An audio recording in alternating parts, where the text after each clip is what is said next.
Hi friends, welcome back to my channel. ഇന്നത്തെ ഈ ഒരു വീഡിയോ എന്ന് പറയുന്നത് നമ്മൾ മുറ്റത്തിൻ്റെ ചായ ഒന്ന് മാറ്റിയെടുക്കാൻ പോവാണ് കേട്ടോ. ഇത്രയ്ക്ക് മാറുന്ന ഞാൻ ഒരിക്കലും പ്രതീക്ഷിച്ചിട്ടുണ്ടായിരുന്നില്ല. അടിപൊളിയായി സെറ്റ് ചെയ്തിട്ടുണ്ടായിരുന്നു ഞങ്ങൾ. അപ്പോൾ ഞങ്ങൾ കൂടെ ഒന്ന് കാണിച്ചു തരാമെന്ന് വിചാരിച്ചു. അത്യാവശ്യം നല്ല നീളമുള്ള മുറ്റമാണ് കേട്ടോ. ഭയങ്കര സ്പേസ് ഉണ്ടായിരുന്നു. അപ്പോൾ ആദ്യം ചെടികളൊക്കെ കാട് പിടിച്ച് കിടക്കുമായിരുന്നു. കോൺക്രീറ്റ് ചെയ്തതൊക്കെ പൊട്ടിപ്പൊളിഞ്ഞ് അങ്ങനെയായിരുന്നു കേട്ടോ മുറ്റത്തിൻ്റെ അവസ്ഥ. അപ്പോൾ അതൊക്കെ ഒന്ന് മാറ്റിയെടുക്കാമെന്ന് വിചാരിച്ചു. അപ്പോൾ ആദ്യം ചെയ്ത് തന്നെ ആ ഫ്ലവർ വെക്കുന്ന ഭാഗം ഫുള്ള് പൊളിച്ചു. പിന്നെ നമ്മൾ കാർ ഷെഡ് കൂടി ഇതിൽ സെറ്റ് ചെയ്യുന്നുണ്ട്. നമ്മൾ പുതിയ കാറൊക്കെ വാങ്ങിയപ്പോൾ കാർ ഷെഡിൽ സ്ഥലം ഉണ്ടായിരുന്നില്ല കേട്ടോ നിർത്താൻ. ബൈക്കും കാറുകളും ഒക്കെ പടം നിർത്താൻ സ്ഥലം ഉണ്ടായിരുന്നില്ല. അപ്പോൾ അതിൻ്റെ ഒരു സ്പേസും കൂടി കൂട്ടാമെന്ന് വിചാരിച്ചു. അപ്പോൾ ഞങ്ങൾ മുറ്റത്തെ മാവൊന്നും കളയാതെ അതിനനുസരിച്ച് ഞങ്ങൾ വലിയൊരു കാർ ഷെഡ് തന്നെ ഉണ്ടാക്കി. കാർ ഷെഡ് കിട്ടുമ്പോൾ ഈ ഒരു മരം മുറിക്കണോ വേണ്ടയോ എന്ന് ഇങ്ങനെ ആലോചിച്ചുകൊണ്ടിരിക്കുകയായിരുന്നുണ്ടോ. പക്ഷെ മുറിച്ച് കഴിഞ്ഞാൽ നമ്മൾ ഒരുപാട് പിന്നീട് ദുഃഖിക്കേണ്ടി വരും. കാരണം കാലാവസ്ഥയും എല്ലാം നോക്കുമ്പോൾ ഒത്തിരി ചൂടാണ്. അപ്പോൾ ഈ ഒരു മരം നിർത്തിക്കൊണ്ട് തന്നെ ഞങ്ങൾ കാർ ഷെഡ് ഉണ്ടാക്കി. അതിനുശേഷം മുറ്റം മൊത്തം പൊളിച്ചെടുക്കുകയാണ് കേട്ടോ. ആദ്യം നമ്മൾ കല്ല് ഇടണമെങ്കിൽ മുറ്റം മൊത്തം പൊളിച്ചെടുത്തൊന്ന് ഹൈറ്റ് ഒന്ന് ലെവലാക്കി വാട്ടർ ലെവലൊക്കെ സെറ്റ് ചെയ്ത ശേഷമാണ് നമ്മളത് ഇട്ട് തുടങ്ങുന്നത്. ഇതാണ് നമ്മുടെ ഫ്രെയിം. ഈ മുറ്റം ഉണ്ടാക്കുന്നതിൻ്റെ എല്ലാ ക്രെഡിറ്റും ഇവിടുത്തെ ഉപ്പാക്കാണ് കേട്ടോ. അപ്പോൾ അവൻ ഒത്തിരി ഹാർഡ് വർക്ക് ചെയ്തിട്ടുണ്ട്. ഈ എല്ലാം സെറ്റ് ചെയ്തതും എല്ലാം ഇപ്പം തന്നെ ആയിരുന്നു. ഉപ്പാക്ക് ഒരുവിധം എല്ലാ ജോലിയും അറിയാം കേട്ടോ.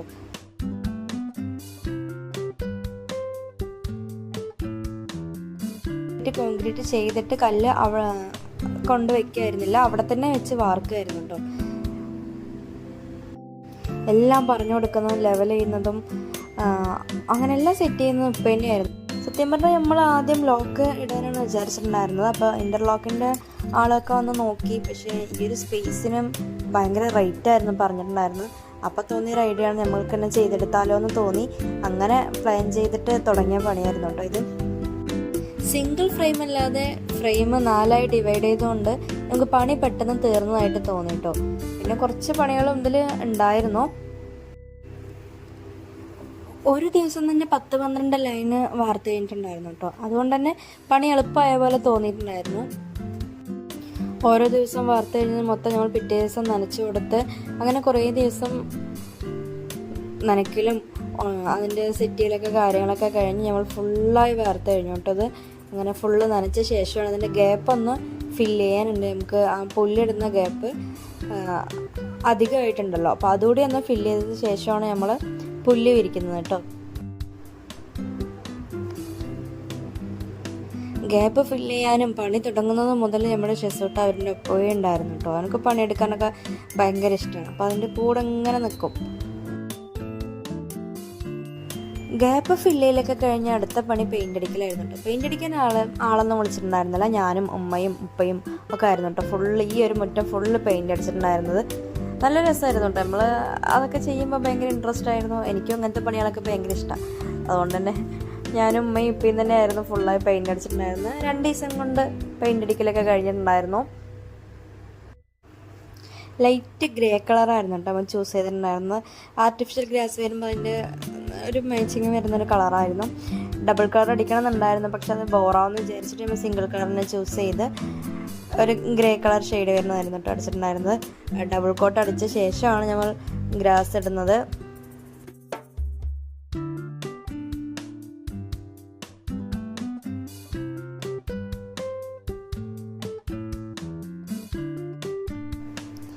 അങ്ങനെ ഫുള്ള് പെയിൻ്റ് അടിയൊക്കെ കഴിഞ്ഞ ശേഷം നമ്മൾ സാമ്പിൾ നോക്കാൻ വേണ്ടി പുല്ല് കൊണ്ടുവന്നിട്ടുണ്ടായിരുന്നു. അത് സെറ്റ് ചെയ്ത് നോക്കിയപ്പോൾ ഭയങ്കര രസമുണ്ടായിരുന്നു കേട്ടോ കാണാൻ. നമ്മുടെ കുട്ടീസും ഭയങ്കര ഹാപ്പി ആയിരുന്നു കേട്ടോ ഈ ഒരു മുറ്റം കണ്ടപ്പോൾ. പിന്നെ നമ്മുടെ ഉപ്പ പുല്ല് കൊണ്ടുവന്നു. അങ്ങനെ ഇനി അടുത്ത പണി പുല്ലിടലാണ് കേട്ടോ. പുല്ലിടാനും നമ്മൾ ആളൊന്നും വിളിച്ചിട്ടുണ്ടായിരുന്നില്ല. ഞാനും ഉമ്മയും ഉപ്പയും പുല്ലിടാൻ ഒക്കെയും കൂടിയിട്ടുണ്ടായിരുന്നു കേട്ടോ. രാത്രിയാണ് നമ്മൾ പുല്ലൊക്കെ ഇടുന്നത്. കാരണം നമ്മൾ പെരുന്നാളടുത്താണ് ഈ പണികളൊക്കെ നടന്നുകൊണ്ടിരിക്കുന്നത്. അപ്പോൾ ഫാസ്റ്റായിട്ടാണ് നമ്മൾ ഈ പണിയൊക്കെ ചെയ്തിട്ടുണ്ടായിരുന്നത്. രാത്രിയൊക്കെ ആയിരുന്നു കേട്ടോ ഈ പുല്ലിടലൊക്കെ നടന്നിട്ടുണ്ടായിരുന്നത്. 12 മണി കഴിഞ്ഞിട്ടും അങ്ങനെ 1 മണി 2 മണിയൊക്കെ ആയി ഞങ്ങൾ കിടക്കാൻ. അങ്ങനെ ഇതൊക്കെ ഒന്ന് സെറ്റ് ചെയ്ത ശേഷം രാവിലെ എണീറ്റത് ഇപ്പം പുല്ലൊക്കെ ഒന്ന് സെറ്റ് ചെയ്യാൻ വേണ്ടി പുല്ല് ആണി അടിച്ചിട്ടാണ് അവിടെ നിർത്തുന്നത്. അപ്പോൾ പുല്ലൊക്കെ ഇപ്പോൾ രാവിലെ എണീറ്റതും അടിക്കാൻ തുടങ്ങി, ആണി അടിക്കാൻ തുടങ്ങി. പാണയൊക്കെ അടിച്ചിട്ടുള്ള ഫൈനൽ ലുക്ക് എന്ന് പറയുന്നത് ഭയങ്കര രസമുണ്ടായിരുന്നു കേട്ടോ കാണാൻ. ഞങ്ങൾ പ്രതീക്ഷിച്ചതിലും മട്ടി വിളയുണ്ടായിരുന്നു. എന്തായാലും ഞങ്ങൾക്ക് ഒത്തിരി ഇഷ്ടമായിട്ടുണ്ടായിരുന്നു കേട്ടോ. അതൊക്കെ നമ്മുടെ കുട്ടികളായാലും ഭയങ്കര ഹാപ്പി ആയിരുന്നു. ഇത്രയ്ക്ക് ഞങ്ങൾ പ്രതീക്ഷിച്ചിട്ടുണ്ടായിരുന്നില്ല. ഭയങ്കര സ്പേസ് ഉണ്ടായിരുന്നുകൊണ്ട് തന്നെ കാണാൻ തന്നെ ഭയങ്കര ഒരു ചേഞ്ചും അടിപൊളിയുണ്ടായിരുന്നു. അപ്പോൾ നിങ്ങൾക്ക് ഈ ഒരു വീഡിയോ ഇഷ്ടമായിട്ടുണ്ടാകുമെന്ന് വിചാരിക്കുന്നു. ഇഷ്ടമായെങ്കിൽ ലൈക്ക് ചെയ്യാനും കമൻറ്റ് ചെയ്യാനും, വീഡിയോ ഇഷ്ടമായെങ്കിൽ സബ്സ്ക്രൈബ് ചെയ്യാൻ മറക്കരുതേ. അപ്പോൾ ഇനി ഇതുപോലുള്ള അടിപൊളിയായ വീഡിയോസ് ആയിട്ട് നമുക്ക് വീണ്ടും കാണാം. അടുത്ത വീഡിയോ ആയിട്ട് വീണ്ടും വരാം. ബൈ.